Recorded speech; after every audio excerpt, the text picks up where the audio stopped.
All right, and we're back. Welcome back to Shop on Ball. Again, almost done with this NBA season. We are 2 games into the finals. First of all, I am joined by the usual Mr. John Harris. How you been? How's your week? And it's hard. It's hard. We can just start. Anyway, how's the finals been? I know we got an action-packed weekend. I'm sure you're excited for as well. How's it going? I'm doing pretty well. I am currently panicking because the Suns are up 2-0, and I said that I'd buy a jersey. That jersey seems to be sold out everywhere because I think everybody else wants to do the same thing. But other than Bandwagoners. that, yeah, I mean, pretty great weekend for sports. I love soccer. There's 2 big tournament finals, one tonight and then one tomorrow. For tomorrow, the Euros, Italy winning it all. Um, the McGregor fight is tonight. I mean, The finals are tomorrow. I mean, a there's few just a good, whole lot a going few good on. fights tonight. Yeah, McGregor. I like Sean O'Malley, so I'm excited. I mean, unfortunately, hopefully it's a little more of a fight, but I expect it like everyone else that be a quick one. Greg Hardy's always an interesting one guy.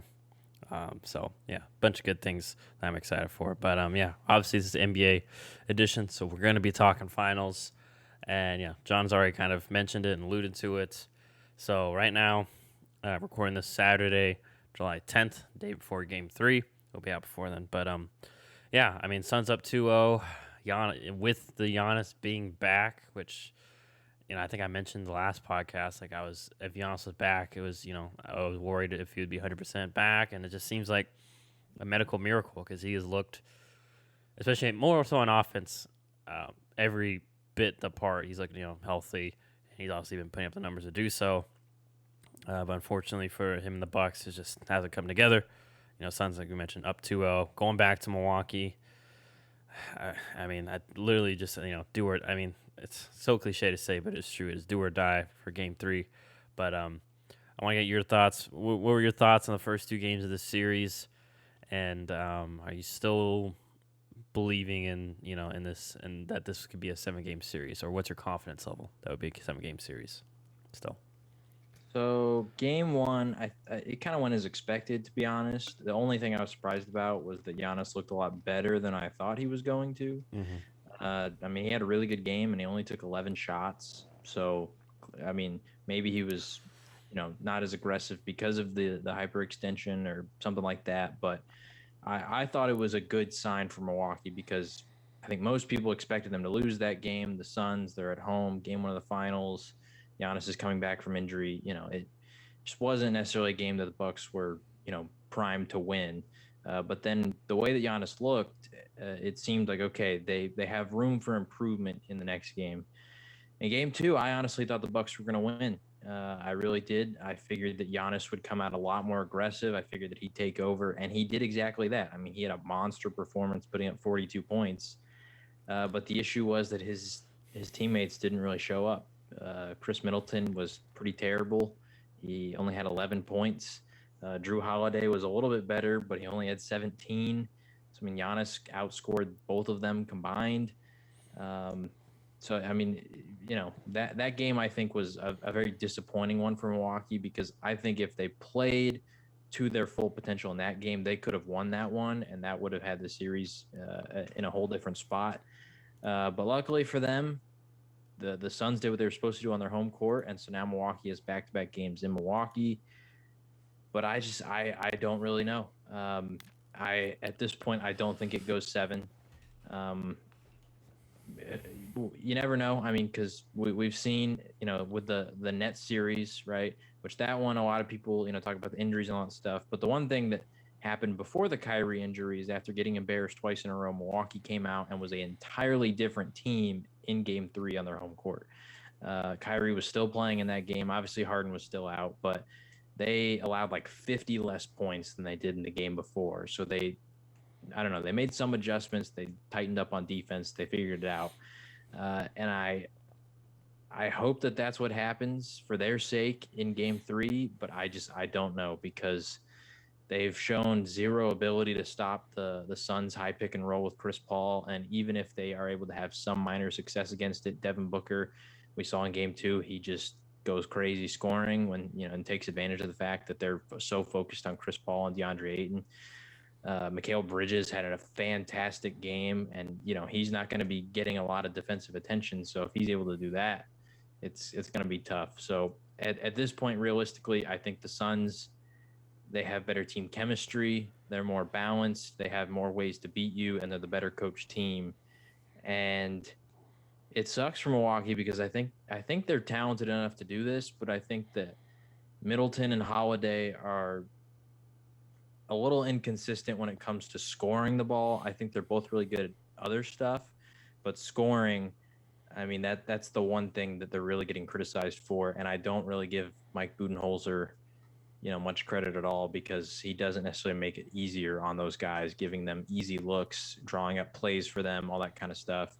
And he doesn't really, at least so far in this series, has not shown any ability to adjust to what the Suns are doing offensively. So I don't know. At this point, honestly, I think the Suns probably win in 5. I wouldn't be surprised if they sweep, because, like you said, it's, and this is everybody says this for the NBA, but game 3 when you're down 2-0, if you lose that game, it's over. It's no team has ever come back from down 3-0. Maybe you win another game, but you're done.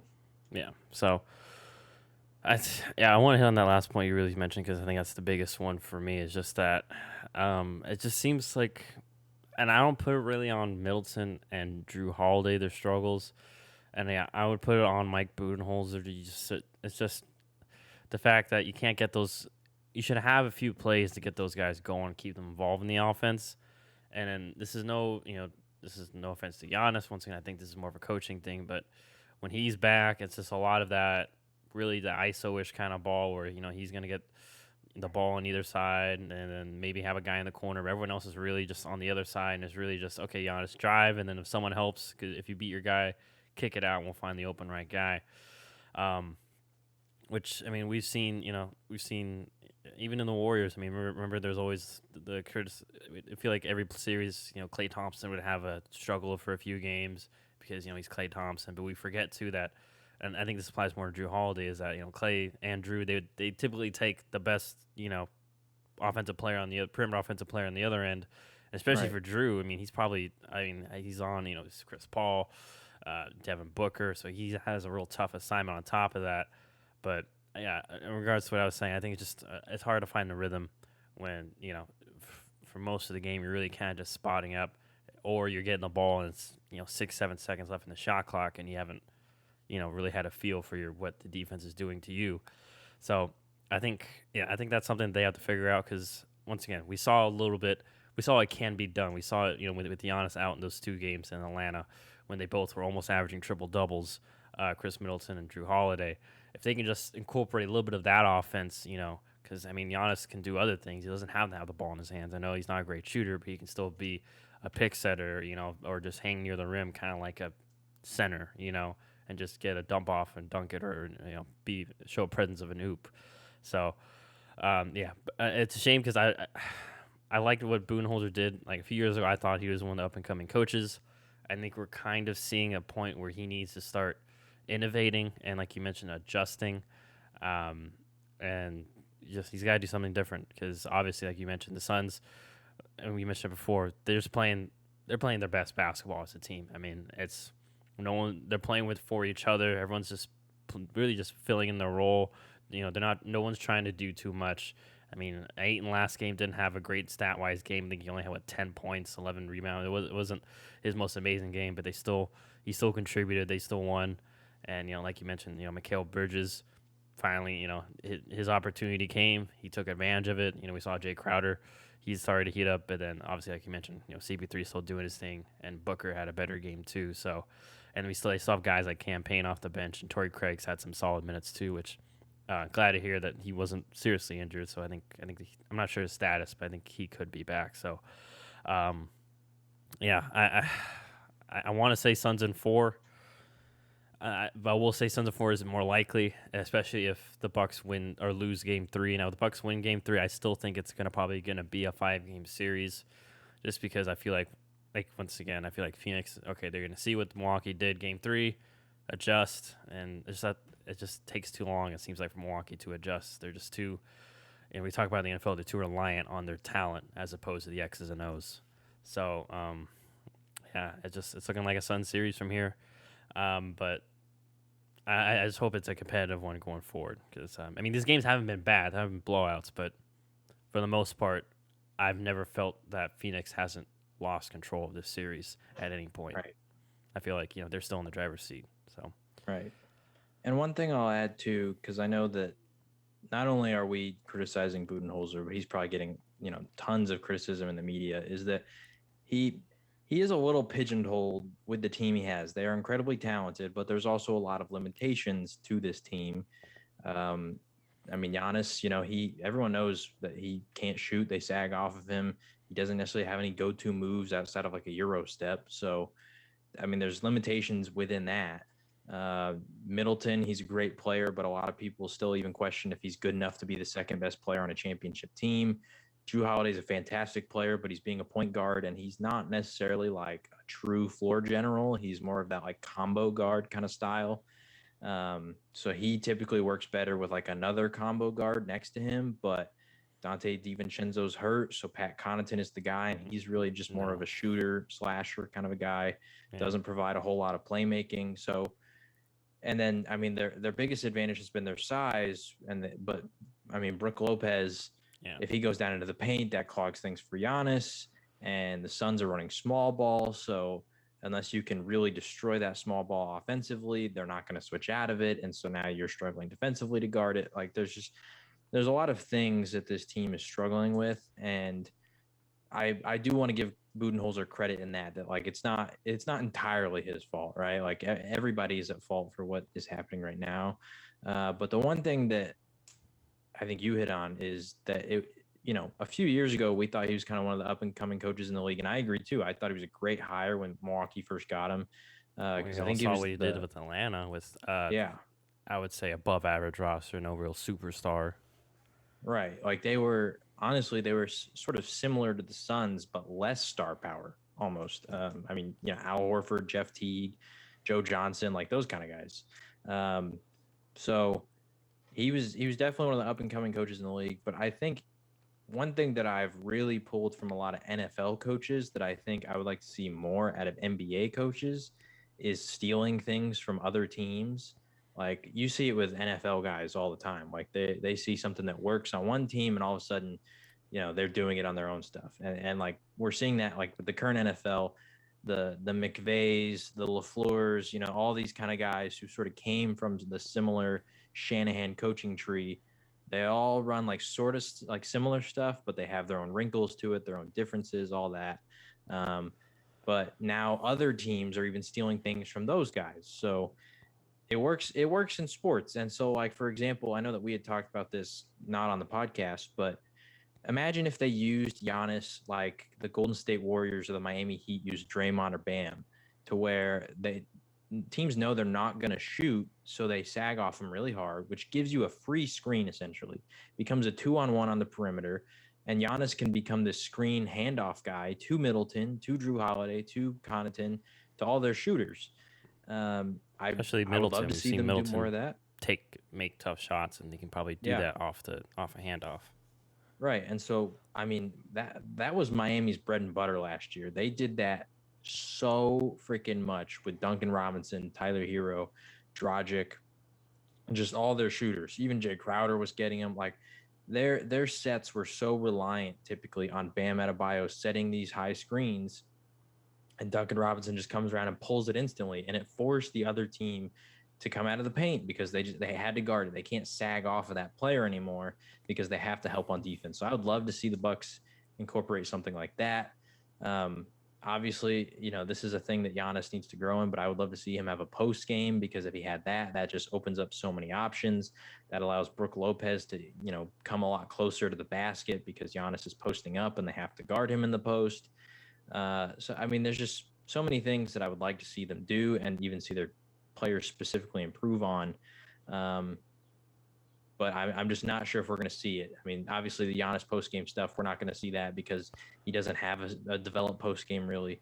But yeah, from the coaching standpoint, I mean, I do think there are ways that they could get more creative with the team that they have to just get easy shots. But we're not seeing it. And so That's why we see times where Giannis just says, "All right, give me the ball, and I'm gonna run to the hoop because what we're currently doing is not working."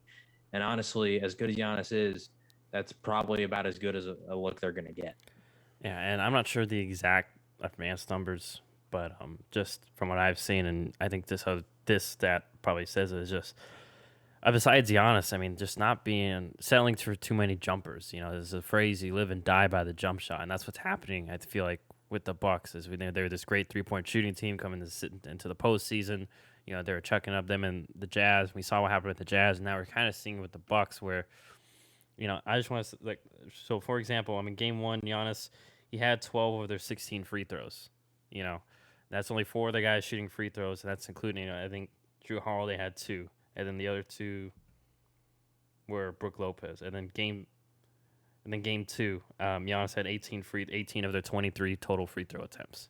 So I think it's showing that I'm pretty sure. So I'm pretty sure Monty Williams probably telling him, hey, just play the jump shot for everyone else, and for Giannis to sag off, and it's just they become kind of predictable. And as good of shooters that they are, it's just at some point, especially against good defense, it's going to be tough. And yeah, and like broadcasters and people have mentioned a million times, no better way to get in a rhythm than getting a few free throws, layups, just things like that. And it stresses out the defense more, especially when not just one guy is doing it.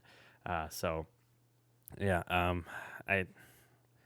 so I'm interested to see if the Bucks come out with a little more aggressive mentality to attack the basket, because that is part of the 5-out system. Everyone focuses on the good shooting, but another key is getting into the paint, getting and capitalizing off the floor being spread, like you mentioned how with the Warriors. It wasn't just Steph pulling up off those. If defense overplays, either he gets an easy bucket or Cutter gets an easy bucket, or Draymond just rolls immediately and then creates havoc from there. So it is a good point though with Jrue Holiday needing another combo guard. I totally forgot about Dante DiVincenzo, even though I was the one that mentioned that a couple of series ago. So, but I like I said earlier, I just really don't think that it's just too many adjustments even for a normal team to make for the Bucks, right. And I don't think they can do it. So, I just think it's too little, too late to sum it up for my end. Yeah, I mean, I agree at this point. I mean, I think if Milwaukee wants to get back in this series, they have to win the next 2 games. They have to tie it up, because I think if they drop either of those games, it's probably over. Because when they go back to Phoenix, I just don't see the Suns losing in front of their home crowd if they have an opportunity to close the series out. I mean, the Suns and 4 guys going to be there front row going crazy. I can't see the Suns losing if they go back to Phoenix with a closeout opportunity. So yeah, I know, which I do think that free throw stat is really interesting, because one thing that we see with a lot of players and like their growth to become really elite players is their ability to start getting to the free throw line way more often. As a Celtics fan, I love Jason Tatum, but his first few years, he was criticized heavily for pulling up for deep mid ranges a lot. And everybody was like, oh, it's because he worked with Kobe. And then right after that, he's like taking all these deep contested mid ranges. And the progression since then, the last few years, has been, and I've read interviews with his like personal trainer, and the guy's like, yeah, our main focus has been get to the basket more and allow yourself to get in position to where you can either create an opportunity to finish, or you're forcing the defense to make a tough play and foul you. Because if you can do that, you're going to get a lot of easy points. That puts your point total up. Every single game, you're getting easy baskets, all that kind of stuff. And so I think there's even just maybe a mentality thing there of like, why isn't like Khris Middleton didn't shoot a single free throw in game 1? That's ridiculous. I don't know if he shot any of the 5 in game 2, but like we know that Khris Middleton's a really good shooter, and then he's pulling up for these deep mid ranges and all that. But I mean, imagine if he could, be more aggressive and drive to the hoop. That provides alley-oop opportunities to Giannis, dump-off opportunities to Giannis, allows him to be more effective off ball. So, yeah, I mean, there's just so many things that the Bucks team could fix.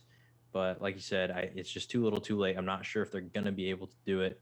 I mean, we can't count anybody out because we've seen the Bucks go down 0-2 before and they won. But the difference is that Nets team had some injuries, and barring injury, I don't think the Suns are going to slow down by any means. Yeah, I agree. So, yeah, so maybe I feel like probably next episode will be, hopefully it's a longer series, but it may end up being a recap of the finals. It sounds like the way we're gonna be, way we're talking, and yeah, I think most people would agree. So, alrighty, I mean, anything else you want to hit on, or I think that's good. It's a good wrap there for that one. Like I said, we'll see what happens, but a lot of other stuff this weekend too. So hopefully everyone enjoys that. Hitting the end of this NBA season, which means we'll be getting a little closer to our we'll probably have like a 2 or 3 week break as soon as we're done. But as per usual, wherever you're watching, please like, comment, subscribe. Once again, you can check out our Instagram, just @ShutUpAndBallPod. We're, like John mentioned, I think last episode, we're just eclipsed 1,000. So that is awesome. That is great. And then I'll probably mention more next episode, but I know for, I guess, year 2 of the pod, we got some stuff working. So that's exciting. So I'm real excited for that. But also, and then we also have a Facebook page, Shut Up and Ball, and the Twitter is just @ShutUpandBall, which we're trying to be more active on. But Twitter's tough, man. Twitter's toxic. So, yeah. So, anyways, like I mentioned before, thanks everyone for your support. And, enjoy your super sports weekend, whether it's UFC, soccer, or football, as if you're in not the United States, basically, or basketball. I think any other sports? Oh, also baseball. Sorry, can't forget baseball. There's some baseball games. So, All-Star weekend. So, a lot of stuff. Hope you enjoy your weekend. Everyone stay safe and, have a nice one.